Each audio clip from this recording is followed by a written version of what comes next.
I'm Gus Nightingale, naturalist and student of the outdoors.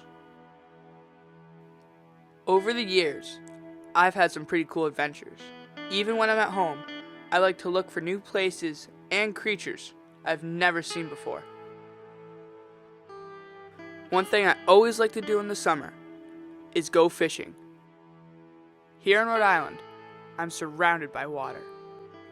And lurking in these waters are many popular game fish, like the striped bass, the tog, and bluefish. Fishing in Rhode Island is exciting and beautiful. The fine sandy beaches, mixed with the rocky shores, make up Rhode Island's scenic coastline. When you look underwater, the coastline continues. These giant granite boulders, left here by glaciers during the last ice age, are the perfect hunting grounds for both fish and man. I can't think of a better way than to start a new adventure in my own backyard. So, let's fill our tackle boxes and rig some rods. We're going fishing on the next Gus Outdoors.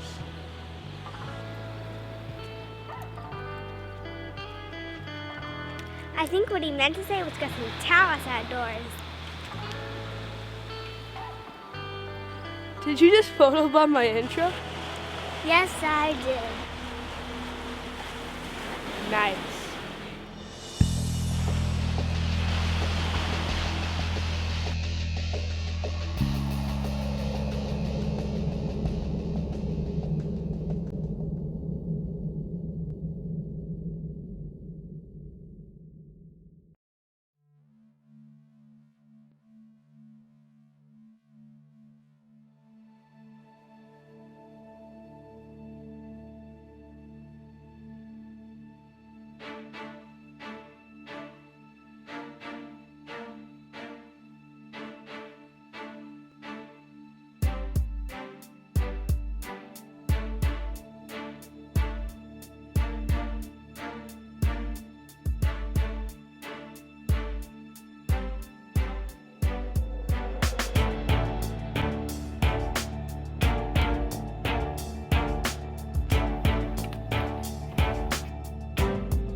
It's early spring, and we're getting ready for our fishing season. Most fishing isn't complicated. In some cases, you only need a hook, line, and bait. But like the bluefish, some fish need a little action. So Talis and I are making our own plugs.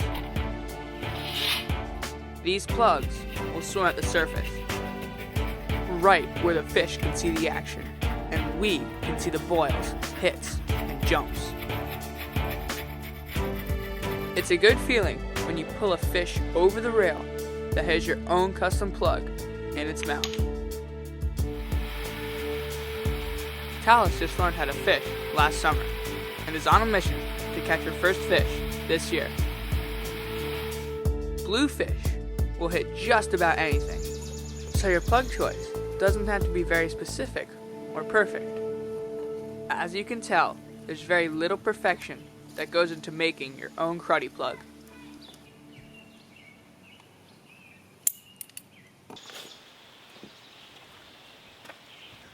A cruddy plug mostly targets bluefish, but there's a good chance we'll catch stripers too.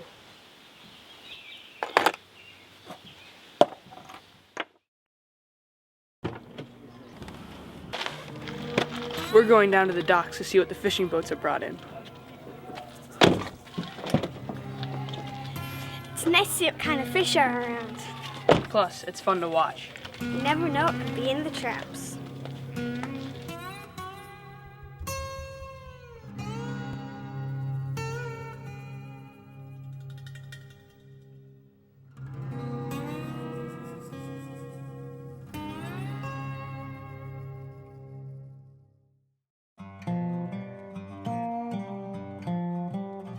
The Maria Mendonça goes out every day to pull the traps.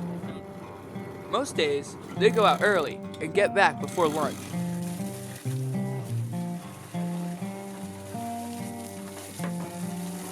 These fish will end up in restaurants and fish markets around southern New England. Once the boat is back at the dock, all the fish get sorted into different bins and boxes. Bluefish are one of the more common of the many species that end up on the dock. Bonita and striped bass are caught daily in the summer, along with butterfish, bullet mackerel, and scup. You can see that there's a good variety of fish this time of the year. Seeing all these fish gets me excited to get my line in the water.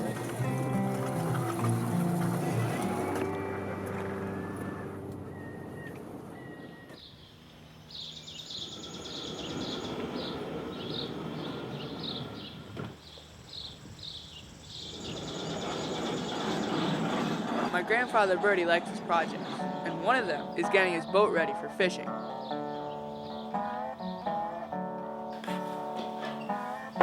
There's hours of sanding and painting to keep her looking good.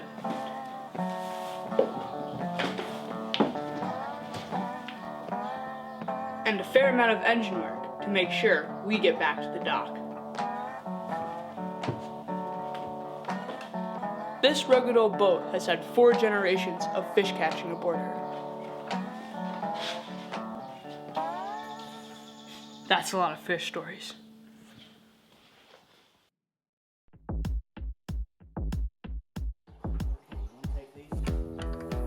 Launch day, and all hands report for duty. Depending on who is in town, it can be a family event. There's a lot of tinkering that goes on to get the trailer ready for the boat. It's a custom trailer made to work with Bertie's vintage Ford tractor.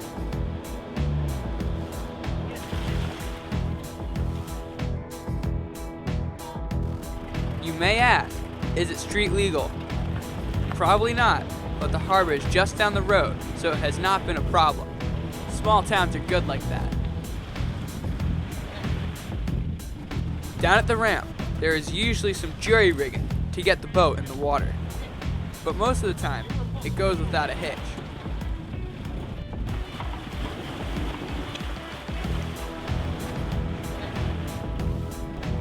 It will take a few days for the wooden hull to swell, so it is watertight enough to go out fishing.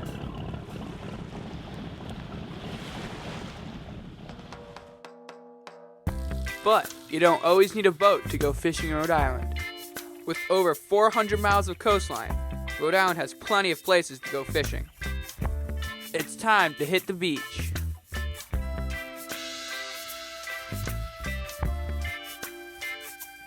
I decided to get to it early to see if any fish are patrolling the beach.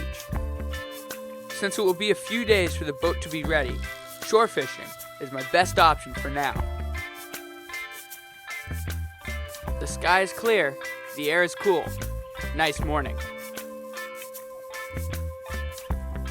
Looks like the barn swallows are getting a feast of marsh bugs. Maybe there's a hungry fish out there, ready to make my day. My most favorite time of the day is in the evening when the beach gets quiet. The wind calms and the sun hits everything just right. It's also known as dinner time. There's nothing better than ending a fun-filled summer day with a cookout on the beach. While Mom is walking the beach, we get the food out and the fire started so it's ready to cook when she gets back.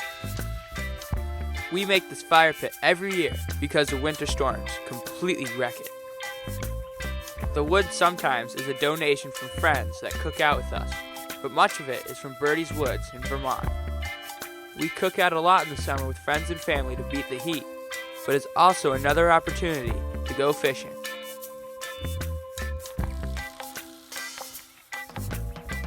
At this very spot, I caught my first striped bass on the first cast. You can imagine, I was pretty surprised. It didn't seem very fishy, but lurking in the shallows was a small schoolie, ready for a bite. I'm still working on getting my cast from the beach out into deeper water, where the fish have a better chance of noticing my plug. But when enough is enough, I let the day go to the dogs.